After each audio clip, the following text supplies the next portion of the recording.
ओम शांति।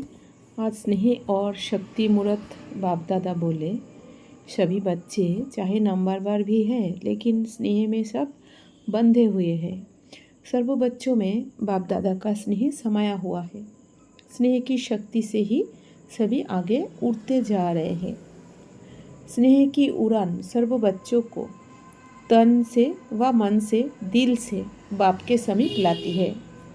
अगर सभी बच्चों से पूछे कि निरंतर योगी हो, निरंतर ज्ञान स्वरूप हो, ज्ञानी नहीं लेकिन ज्ञान स्वरूप हो, तो स्नेह में सभी पास है। कोई पास विद ऑनर है, कोई पास है ना। पास नहीं होते तो पास नहीं आते। पास आना सिद्ध करता है कि पास है। स्नेह का अर्थ ही है पास रहना और पास होना, और हर परिस्थिति को बहुत सहज पास करना। इस वर्ष क्या करेंगे? कहने में तो कहते हो कि इस वर्ष के मिलन की अंतिम बारी है, लेकिन अंत आदि की याद ज़्यादा दिलाता है। आदि अंत की याद दिलाता है, लेकिन अंत आदि की याद दिलाता तो अंत नहीं लेकिन आदि है।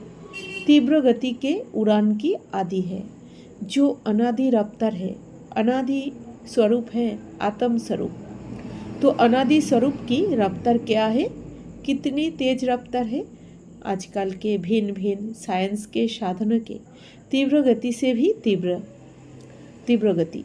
तो साइंस के साधनों की रफ्तार फिर भी साइंस द्वारा रफ्तार को कट भी पकड़ सकती है, लेकिन आत्मा की गति को कोई अभी तक ना पकड़ सका है, ना पकड़ सकता है। इसमें ही साइंस अपने को फेल समझती है, और जहाँ साइंस फेल है वहाँ साइलेंस की शक्ति से जो चाहो वो कर सकते हो। तो आत्म शक्ति की उड़ान की तीव्र गति की आदि करो, चाहे स्व परिवर्तन में, चाहे किसी को भी वृत्ति परिवर्तन में, चाहे वायुमंडल परिवर्तन में, चाहे संबंध संपर्क के परिवर्तन में, अभी तीव्र गति लाओ। तीव्रता की निशानी है सोचा और हुआ। ऐसे नहीं सोचा तो है हो जाएगा, नहीं, सोचा और हुआ। संकल्प, बोल और कर्म तीनों श्रेष्ठ साथ साथ हो। व्यर्थ को व उल्टे संकल्प को चेक करो तो उसकी गति बहुत फास्ट होती है।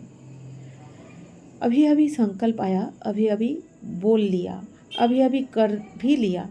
संकल्प, बोल, कर्म इकट्ठा बहुत फास्ट होता है।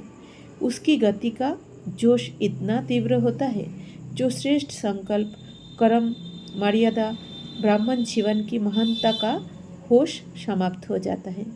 व्यर्थ का जोश, सत्यता का होश, यथार्थता का होश समाप्त कर देता है, और कुछ समय के बाद जब होश आता है तब सोचते हैं करना नहीं चाहिए था, यथार्थ नहीं है। लेकिन उस समय जब होश होता है तो यथार्थ की पहचान बदलकर अयथार्थ को यथार्थ अनुभव करते हैं। तो व्यर्थ का जोश होश को खत्म कर देता है। तो इस वर्ष सभी बच्चे विशेष व्यर्थ से इनोसेंट बनो। जैसे जब आप आत्माएं अपने शतगुणी राज्य में थी तो व्यर्थ व माया से इनोसेंट थी, इसलिए देवताओं को महान आत्माएं सेंट कहते हैं। ऐसे अपने वो संस्कार इमर्ज करो, व्यर्थ की अविद्या स्वरूप बनो। समय, श्वास, बोल, कर्म सर्वों में व्यर्थ की अविद्या अर्थात इनोसेंट। जब व्यर्थ की अविद्या हो गई तो दिव्यता स्वतः ही सहज ही अनुभव होगी और अनुभव कराएगी। अभी तक ये नहीं सोचो कि पुरुषार्थ तो कर ही रहे हैं। पुरुष इस रथ पर कर रहा है तो पुरुष बन रथ द्वारा कराना, इसको कहा जाता है पुरुषार्थ। पुरुषार्थ चल रहा है नहीं, लेकिन पुरुषार्थी सदा उड़ रहा है।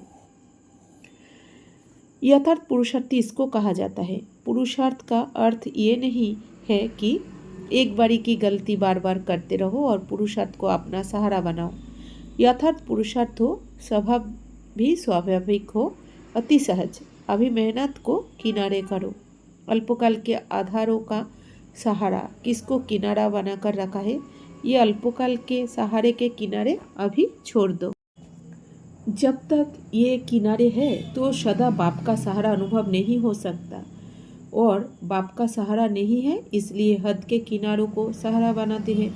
चाहे आपने स्वभाव संस्कारों को, चाहे परिस्थितियों को, जो किनारे बनाए हैं ये सब अल्पकाल के दिखावा मात्र, धोखे वाले हैं। धोखे में नहीं रह जाओ।